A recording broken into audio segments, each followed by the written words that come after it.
harder to become a basketball player. And these are the things that you really gotta take every day of your life out, and you gotta put in the same work, right?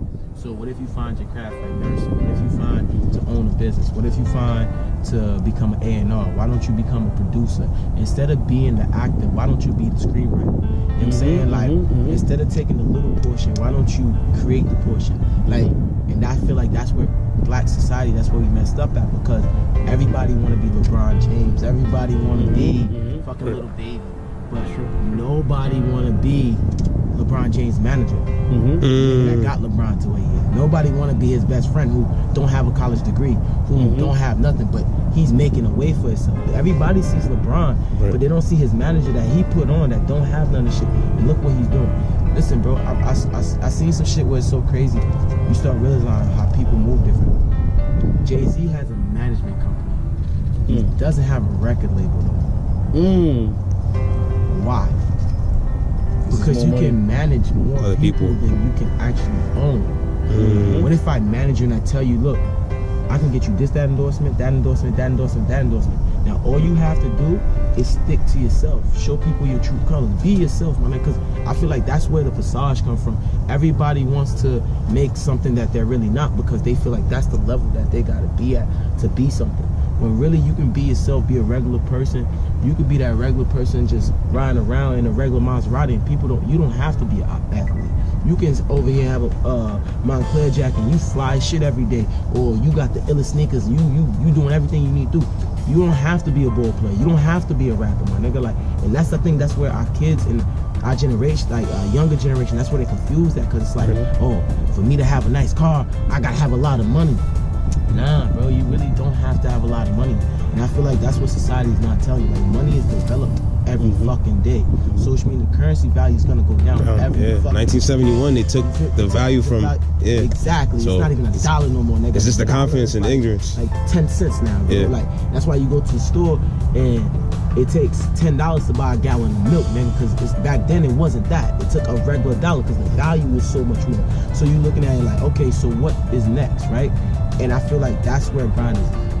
It's gonna teach black kids that it's not about love and hip hop. It's not about always arguing, always beefing, and think that you gotta be a facade and act like something that you're not to make it something. Like, nah, really be yourself. You know what I'm saying? And just be good at what you do. Be great at what you do. Be the best at what you do. As long as you're the best at what you do, bro, you're gonna always make it. You're gonna always be satisfied. You know what I'm saying? And that's one of those things that people don't realize. Like, I don't want to be the best businessman. I don't want to be just a businessman. I want to be the best businessman. Like, I don't want to just be a nigga that just cuts hair. Like, let's take them to the barbers that really bust their ass 24/7. Nigga, there's barbers that you paying them $100 for a hairline. Why? Because they mastered their craft. I mean, why did he charge him more than the next barber? Because he's really put in that work. So as long as you put in work, you can charge more, my nigga. You're your own value. You know what I'm saying? You're your own value. If I go out here every day and I bust my ass 24/7 every fucking day, nigga, I can charge more. Because why? Because I know how much work I'm gonna put in. So really, you're not basing your price off other people's bargains, but you're basing your price off your own value. Like, you're looking at yourself like, yo, bro, I've been out here 7 days a week, 24 hours, bust my ass on the street. You can't go to a drug dealer that stands on the corner and ask him for a front. You know why? Because he's on the corner all money. He need that bread now. But another nigga that's just doing it to get by, you can be like, yo, let me get a front. You know why? Because that's not his main priority. That's not how he gets his money. That's how you have to know the difference. Nigga like Ho, bro, that's why I look at him like, he really the GOAT to me. Like, I look at this nigga like a real idol. I don't have idols, bro. I don't have mentors. I don't have none of shit. I look at him like a real idol, because when you look at a nigga like that, he's telling you, yo, bro, I don't want to just own this house. I want to own this whole fucking block. I want to hold this whole complex. That's the mindset niggas need to have. That's the mindset we need to teach our kids. Like, why would you settle to just have one house? Nah, you need to have multiple cribs. You want to be able to be like, yo, you know what, today, I'm too far from this house. I'm going to go to the one up the street. I'm going to go rest my head. Absolutely. You know what I'm saying? Tell kids sometimes it's not about, you know what I'm saying, getting that $1 million check. How about you get $1,000 checks? That's different, my nigga. That's smart. That's, you know what I'm saying? That's different. Because that $1 million check, once that check stops, you're done. But you have 1,000 checks, my nigga. One of them's gonna keep going. Yeah. And even if this one stop, this one's gonna keep going. So you still got $1,000 over here. But once you get done with that $1 million, nigga, you're finished. Ain't nothing else there. You know what I'm saying? So that's why it comes with residual income. White people don't base off wealth. Nigga, they base off residual income. Right. They want to make sure that they always getting it. Right. And after they done, they make sure they put that house under their kids' name, so now their kids is getting it. Blacks gotta start thinking like that. That's true. That's true. That's true. You know what I'm saying? We look at, and then I look at like,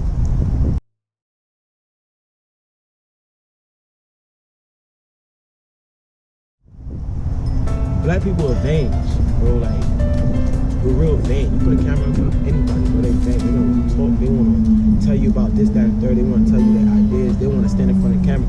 You ever flash a camera in front of inside the club? You see how everybody rolls to it? Yeah. Why? Because everybody want to be in front of the camera, right? So you put a camera on, you tell you your life story, like you just asked me. I didn't tell you my life story, but I just told you my thoughts, right? Yeah. You put that in front of anybody, everybody's gonna give you a different thought. Everybody's gonna give you a different idea. And it's just so crazy because then how you start realizing how creative and really the process of the black industry, like the black, how we work, how our mindset, the black mind, bro, is really powerful. That's why it takes less of us, but we all want. Think about it. It's less of us, but we all want. We're the biggest culture, nigga. Everybody wants to dress like us. Everybody wants to be like us. Everybody want the melon. And it's not even just us, bro. You can't even separate blacks no more, because even if you separate, like, blacks we're so vibrant, bro, to the point where Haitians was called African booty scratchers, niggas, in the 90s, God. Now everybody wanna be Zoe now. Yeah. Right? True. Niggas didn't want to listen to African music back then. Now everybody on the soca. Everybody want to listen to motherfucking wave music, right? It just goes to show you that we always going to trend. Our vibrations always going to move, bro. And as long as it moves, bro, we're always going to be relevant. White people don't have vibrations, bro. Like, they don't, bro. That's why when you walk past them, you can't feel their energy. You really don't feel the energy from them. But you go next to a nigga, bro, you know if he ain't fucking with you, you can tell if he hating, you can tell. Because our energy is so strong, bro. That's one thing about it, bro. We have great energy. We just sometimes don't know where to put it. And I really feel like you put a camera in front of these folks' face, most of these folks that don't have it, bro, they're going to tell you a story. They're going to give you ideas. It's going to be the next Elon Musk. Can you tell people your Instagram and your YouTube name? I does this slash shit. I don't have no Instagram, YouTube name. How do you spell the Instagram name? I does, I_DOES, DIS _ splash, SPLASH, shit, SIST. Yeah, man, follow me. I like it. I like what you said, because you're breaking down the process. People don't know the process, And I think that's what it is. and people need It's not a that. process. In real talk, y'all know Philadelphia 76.